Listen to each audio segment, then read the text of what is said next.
So I think it is fair to say that Tudor have been on a tear as of late.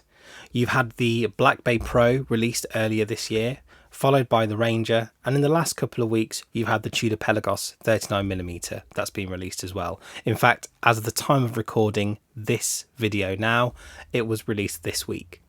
So today I thought I'd have a look at one of its more popular models from the Black Bay range. In fact, it's one of the original models. It's the 41mm Heritage with the in-house movement. I've had this watch for 6 months now, and these are my thoughts.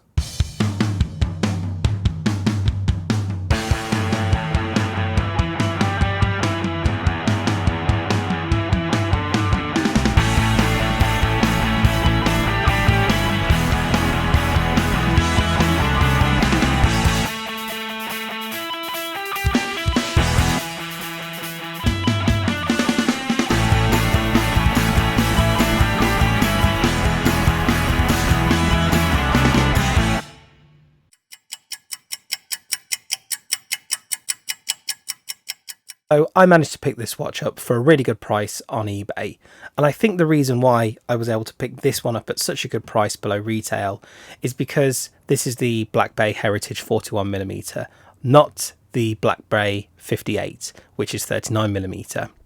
I don't mind a small watch, but when it comes to diver watches, I prefer them to be tool watches and to be slightly bigger on the wrist. I do have a lot of watches under 40mm, but those tend to be just everyday watches or dress watches. Now this watch comes in a lot of different variations, so I'm looking specifically at the diving bezel no date version of the Black Bay. You can find it online, brand new from Goldsmiths, at between £3,000 and £90, down to £2,800, and that's for the bracelet, non-braceleted version, so just on the leather strap. You do have other versions such as the stainless steel bezel, which is £3,080 in the UK, and obviously you've got the other versions as well, such as the GMT and the 41mm and 36 ones, which are the bezel-less divers, so like the dressier versions of the Black Bay. However, in the wild, you can regularly find this watch for under £2,500, and that's one of the top line Black Bay 58's black bezels. You can also find some of the other models at well underneath that price, including the Heritage model. I'm not going to tell you how much I paid for mine, but what I can tell you that it was an incredible bargain, and the person who had bought this watch before me had had it for 3 months and never worn it.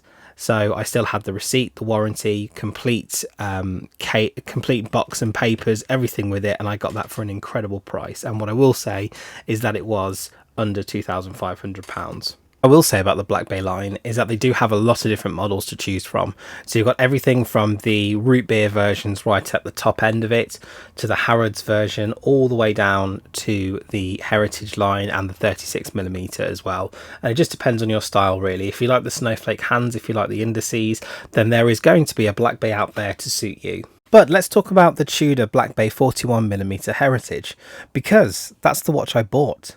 It's a 41mm steel case with a polish and satin finish. The movement is an in-house movement. It is the caliber MT5602, a COSC certified self-winding mechanical movement that is in-house from Tudor.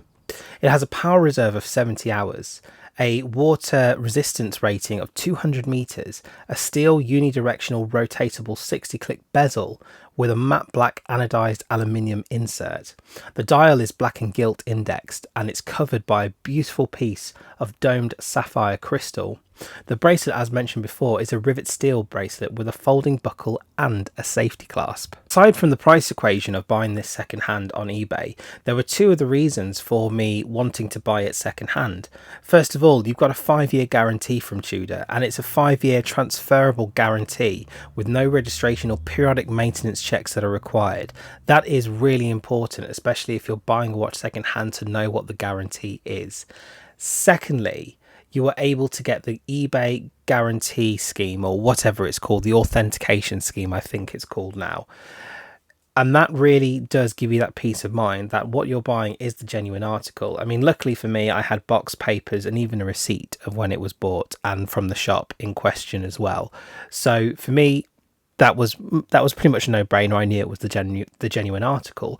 But if you're buying just the watch itself without box or papers, having something else like that that gives you authenticity is a real game changer, especially with peace of mind and holding on to a watch for a long period. Now, like a lot of you out there in the ether, I love dive watches.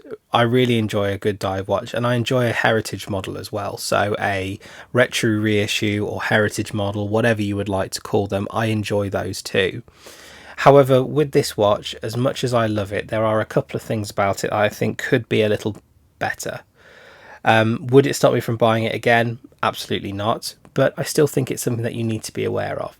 First of all, with the bracelet. The bracelet is a rivet style bracelet. I have no problem with it myself. It is a faux rivet style bracelet. I think it looks pretty good on wrist, but I know that for some people it is a bit of a turn off. For me it's not, but for some people it is. But my main issue with the watch is actually around the clasp. So the clasp itself is fine, and that's it. It's not brilliant, it's just fine. You've got 3 holes of micro adjust, which I think on a watch like this really isn't enough. And it doesn't have any extensions either, or any way for you to get a quick and easy adjustment to the clasp. And it was for this reason alone that I didn't take this watch with me away to Greece, because I wanted to have something that I could easily adjust and that had lots of holes of micro adjustment, and I just couldn't do that with the Tudor Black Bay. And although I do have a Zulu strap and I do have a couple of other leather straps that I can put this one on, I think for the price you're paying, you want to have a bracelet that is going to fit all the time and that you're not going to have to worry about. Now, one other point of contention for some watch enthusiasts, not myself, but for some others, and I feel like I do need to point it out because a lot of them do say it, is that the bezel itself is aluminium. And aluminium scuffs and it scratches pretty easily. I've got a couple of watches that I took with me on holiday and there are some scratch marks on the bezel because of just that. It makes you want to baby this watch a little bit more than potentially you should. I don't think I will be doing it. I think watches are made to be worn. However, there are those who will sort of baby this watch a little more because of it. And I don't necessarily think that adding ceramic to the bezel would be a good move. I think it would take away from the heritage and the retro reissue vibe that this watch is giving out. However, I think it's important to note, because I think aluminium bezels for some people will be a bit of a turn off. If you want something that's more sturdy and a proper diving tool watch, then you're probably better looking at the Pelagos range. Now, we'll get back to the video in just a moment, but I need to take a few minutes of your time to talk to you about Revolut. I'm an affiliate of Revolut, but not just an affiliate of Revolut Banking, I'm also a customer. I've been using Revolut Banking for a few years now, and it is for me the most perfect expense and investing app that I could hope for. I have accounts set up in US dollars, Canadian dollars as my folks live there, euros, and of course the not so great British pound, but there are many more that you can choose from. All are relating to independent bank accounts, but they give you full control and access of your banking experience, and including what currency you want to send and receive money in, giving you the best value for money.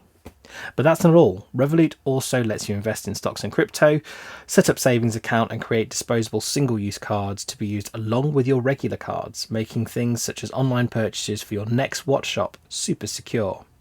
Revolut is simple and easy to use, and most importantly, it's completely free. Sign up today, link in the description. Now, let's finish off this video. However, despite what you think about the watch, as soon as you put it on wrist, especially if you have a 7¼ inch wrist or higher, like myself, this watch just sits and feels really, really good on wrist. I've no doubt in my mind that the Black Bay 58, the 39mm, will feel just as good, if not slightly better on wrist. But for me, I like a chunky dive watch, but I also like the heritage of this as well. And I also like the fact that this is heritage done right, but it's also a good tool watch as well. And so for me, sitting on this wrist, it looks really good and I can't fault it. And finally, the last thing to say on here is that I love the design. I've always liked the design of the Tudor Black Bay. I've always liked the snowflaked hands. I like the indices. I like the triangle at the 12 and the circular throughout, and then the batons in the 3, 6 and 9. I just think it's a very, very pretty watch, and I think it's very well proportioned and very well set up. Other watches in the range that I really like, I like the GMT models. I do like the look of those. I especially like the original sort of Pepsi dial style and the root beer version as well, one of the newer ones that's come out. Not massively keen on the Black Bay Pro at the moment. I think that design will grow on me. I'm not sure why I don't quite like it at the minute. I think it looks really good, but for some reason I just don't think it's quite for me. I do like the Black Bay Chrono though, the 41mm chronograph that they have. I'm guessing that's going to be quite a thick one though, quite a girthy watch, just because of the chronometer certified, so the COSC certified movement that they have in there. I think it's the MT5813 with the chronograph, and I think it will make it slightly thicker. But I do like that watch as well, and I actually think that within the range, I like the original, the Heritage version, which is the one that I've got. And I also like the chronograph version as well. I'm not so bothered about the special editions, the one in precious metals like silver, or the Harrods edition, nice as they are. For me, I think the chronograph and the Heritage models and some of the GMT models are the ones that I would personally have myself within my collection. So the Tudor Black Bay range, I'm not going to ask you about what you think about this watch in particular. I am going to ask what you think about the range in particular, because there's so much variation and they're all distinctly Tudor and they're all distinctly Black Bay. You know a Black Bay. Whenever you see a Black Bay, you know the difference between a Black Bay and a Pelagos, or you know the difference between a Black Bay or a Ranger. The Black Bay in itself is an incredibly distinctive range. So what do you think about that range itself? What's your favourite watch from that range? I'd love to hear that in the comments below.